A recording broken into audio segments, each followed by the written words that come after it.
Salutations, respect, and love. I am Scott, and you, my dear little knucklehead, have wandered onto the #1 prog rock channel on all of YouTube. It's the Prog Corner. My name is Scott.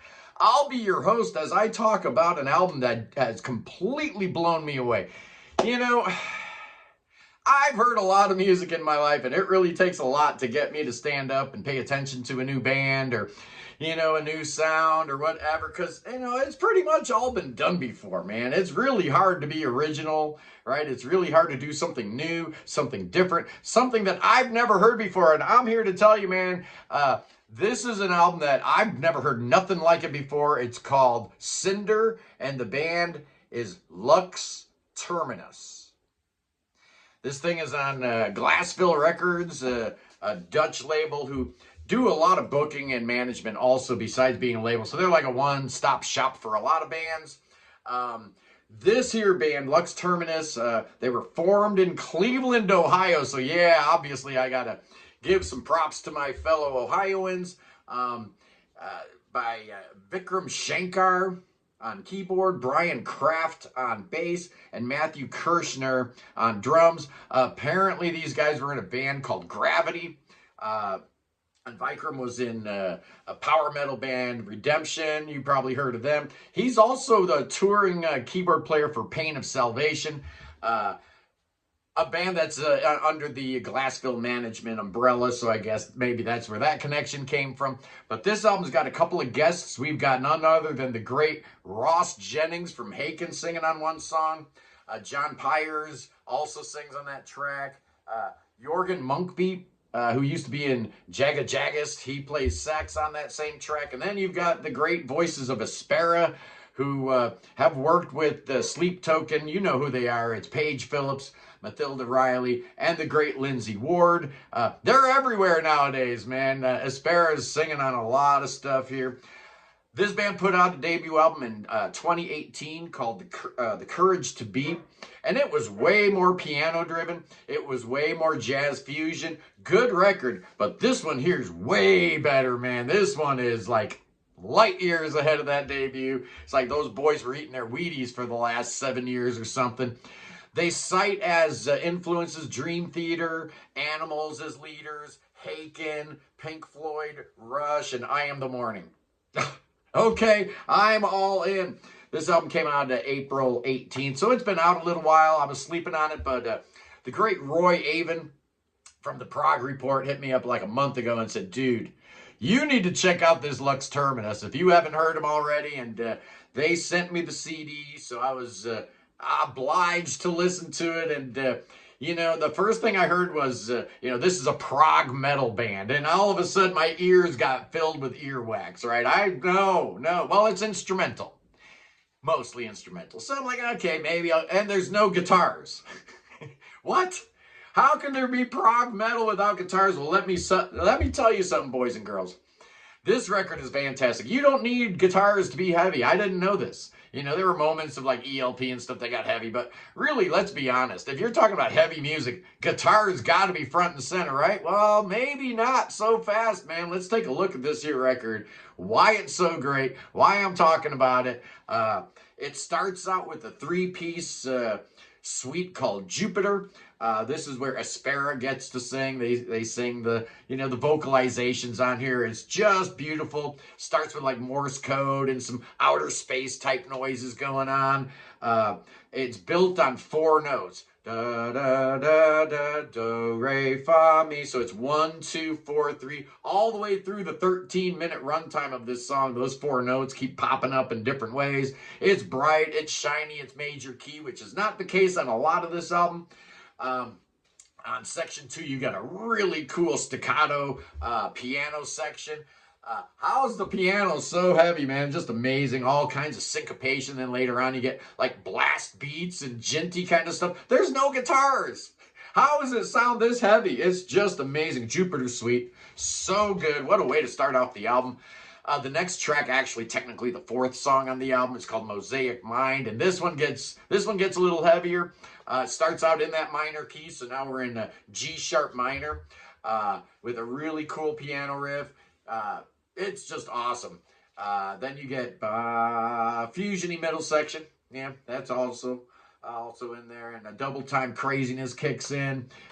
It's just wild, man. And then all of a sudden you get to the 4 on the floor, and dude, Brian's bass playing just starts going crazy. He's a monster. And you know, I started thinking about the dynamics and the sonics of this thing, and how no guitars really opens up the playing field for the bass player, right? How many times have you listened to like Dream Theater or Metallica, and it's like, where's the bass player, man? I don't even hear it. I mean, how many John Mayung bass lines can you actually remember him playing? Because you don't hear his bass at all.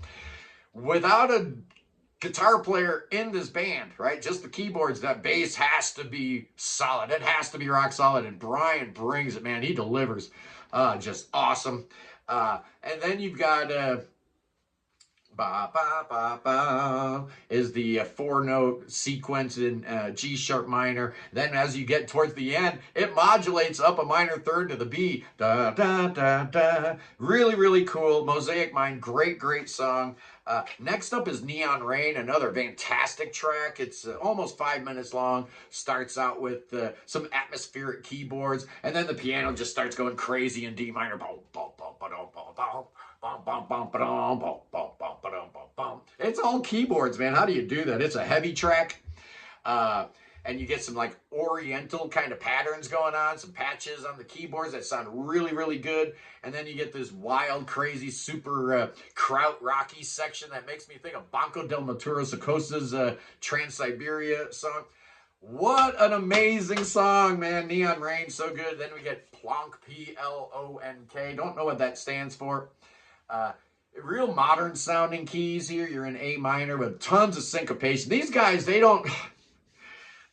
just don't know how to play on the beat, man. Everything's on the and, right? It's on the and. The only time they're ever on the beat is maybe on one. Everything else is all syncopated. Even the simplest rhythmic patterns and melodies, you know, are going to be at least a dotted quarter note or something. It's just crazy, all the syncopation on this record. It's spoiling it for every other band, right? There's so much wonkiness going on that my brain is having to figure out these rhythmic patterns. Very, very cool.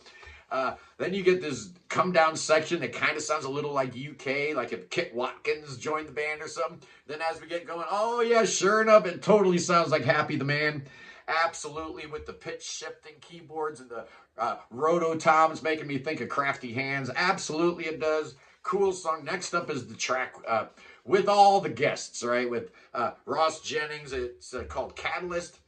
It's the longest piece on the album. It's 8 minutes long if you break down the Jupiter Suite and individual tracks, but this is an A minor, so it's a 1-3-6-4 chord progression.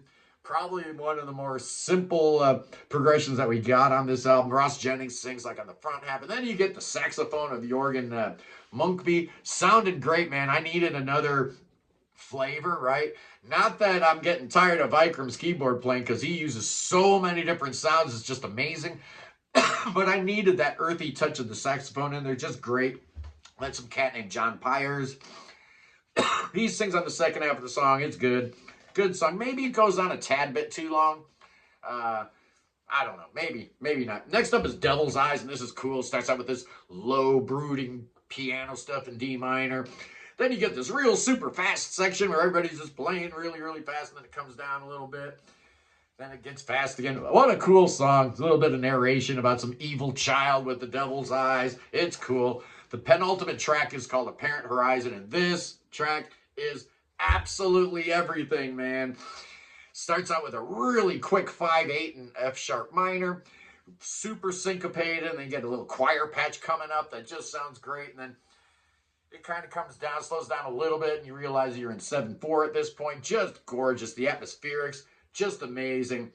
The riff on here is just so perfect, man. It is just gorgeous. Some great soloing. And then comes way down, gets real quiet, and Vikram's playing that riff on what sounds like a harp. He's got like a harp patch he's playing through. Oh, this song is so good. I just absolutely love Apparent Horizon. Great, great track. Finally, the album ends with a song called Natsukashi. It's in G minor. It's almost 6 minutes long, and it's a weird song because it's basically all like these icy keyboards on the top. Almost sounds like a Fairlight. And then you get all kinds of stuff, happening underneath, all these chord changes and piano stuff. The song builds and builds, it gets really intense, and then it comes down again with the keys. The final progression is just great. Like the last 2.5 minutes of the song goes on this chord progression, and it's great, and you get a little hey every other third beat in the measure. Really fun, really strong, kind of drives it home to the end of the record. And like I said before, man, I don't think I've ever heard a record like this before. How in the world is a piano-driven band? Well, it's not just piano. Their first album had a lot more piano. This has a lot of keyboard. Every keyboard in the world is on this record, boys and girls. It's just dynamite. I don't know how to really describe how much I'm into this album, but I got the cassette like a month ago, or the CD, been in my car. I can't get it out of my car, man. That CD has been in there for a month straight. I probably listened to this sucker 40 times at least. So what's my score going to be, boys and girls? I love this thing. I think it's amazing. It's a contender for Album of the Year. Absolutely. I'm giving this puppy 9.5 out of 10. Yes, I am, boys and girls. Yes, I am. Anyway, kids, join us Sunday for the Sunday live prog stream, 11 a.m. Eastern. We got the great Anders Buas in the house, and we're going to be talking about prog rock. And is prog rock a cult? Is it a cult? It's got some culty aspects to it, so we're going to be examining that and talking about Anders' 10 favorite records of all time. And we're going to have a good time Sunday, just geeking out about prog rock. You know how we do anyway, boys and girls. I love you. Peace in the Middle East. Free the Tibet. Free the Ukraine. Free your mind. Free beer. Free Willie. And God save King Chucky.